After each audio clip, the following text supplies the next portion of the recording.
أعوذ بالله من الشيطان الرجيم بسم الله الرحمن الرحيم الحمد لله الصلاة والسلام على رسول الله ربنا زدنا علما رب اشرح لي صدري ويسر لي أمري واحلل عقدة من لساني يفقهوا قولي يا فتاح سبحانك لا علم لنا إلا ما علمتنا إنك أنت العليم الحكيم يا الله يا ربي يا رحمانே உன்னுடைய வேதத்தை எங்கள் உள்ளத்திற்கு ஒளியாக ஆக்கி அல்லாஹ் எங்கள் பார்வைக்கு யா அல்லாஹ் ஒளியாக ஆக்கி தந்தர்லி அல்லாஹ் எங்கள் கவலையை அகற்றி அல்லாஹ் எங்களுடைய துக்கத்தை எல்லாம் போக்கி எங்கள் அனைவருக்கும் கிருபை ரஹ்மத் செய்ய அல்லாஹ் யா அல்லாஹ் எங்களிடமிருந்து இந்த அமலை நீ ஏற்றுக்கொண்டு முன் நிறைவான கூலியை தந்தர்லி அல்லாஹ் ஆமீன் யா ரப்பல் ஆலமீன். பிஸ்மில்லாஹிர் ரஹ்மானிர் ரஹீம். சூரா மஸத் அத்தியாயம் 111 பனைனார் மக்காவுல இறக்கப்பட்டது.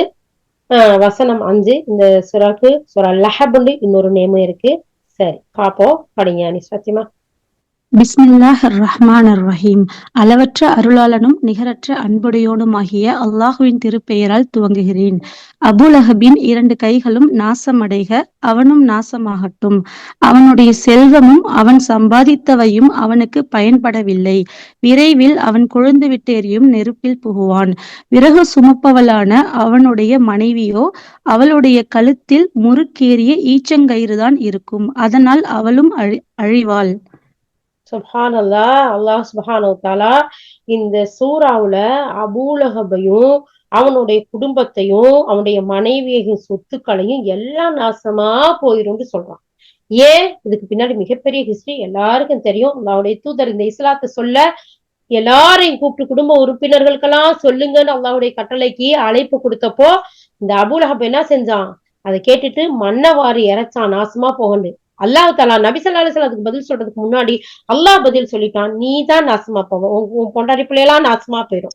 நம்ம ஊர்ல எல்லாரும் ஏதாச்சும் கோவடா ஏசுவாங்கல்ல, அல்லாஹ் பேசுறான் பாருங்க. என்னுடைய தூதர், என்னுடைய வாக்கு, என்னுடைய வேதம், என்னுடைய மார்க்கத்தை எத்தி வைக்க வந்ததுக்கா நீ நாசமா போகன்னு சொல்ற? நீ தான் அழிஞ்சு ஒண்ணுமில்லாம போயிடுவ. உனக்கு உன்னுடைய எதுவுமே சம்பாதிச்ச எதுவுமே உன் பிள்ளைகளோ பொண்டாட்டியோ உதவாது. எல்லாம் கொழுந்து விட்டு எறியக்கூடிய நரகத்துலதான் போய் சேருவீங்க அப்படின்னு சொல்லிட்டு அவ பாரு, புறம் பேசி தெரியக்கூடியவ, அநியாயம் மறுக்கிறவ மட்டும் இல்ல, புறம் பேசக்கூடியவளா இருக்கா. பெண்களாகிய நாம இத கேட்டு ரொம்ப எச்சரிக்கையா இருக்கணும். அல்லாஹ் புறம் பேசுற விஷயத்துக்கு தனி சூறாவும் இறக்கியிருக்கான். இந்த சூறாவிலேயே அவளுடைய தன்மையை சொல்லி காட்டுறான். அதனால நம்ம இனிமேலு இந்த அத்தியாயங்களை படிச்சதுக்கு பின்னாடி புறம் பேசுற பண்பு இருந்தா அது நம்ம விட்டுலாமா? யா அல்லாஹ் முடியல யா அல்லாஹ், பலகீனமானவங்களா இருக்கிறோம் யா அல்லாஹ், மறந்துடுறோம் யா அல்லாஹ். யா அல்லாஹ் எங்களுக்கு நினைவு கூடிய அல்லாஹ் இந்த புறம் பேசக்கூடிய கொடுமையான பாவத்துல இருந்து பாதுகாத்தரலையா அல்லாஹ்.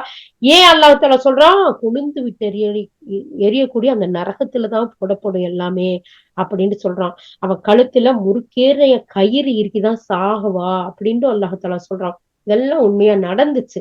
அப்ப இதெல்லாம் பார்த்து நம்ம எச்சரிக்கையா இருக்கணும், ரொம்ப கவனமாவும் இருக்கணும். அல்லாஹ்வை நிராகரிக்கக்கூடிய விஷயத்துலங்கிறத பாக்குறோம். அல்லாஹ் எங்களை பாதுகாப்பாயாக. ஆமீன் யா ரப்பல் ஆலமீன்.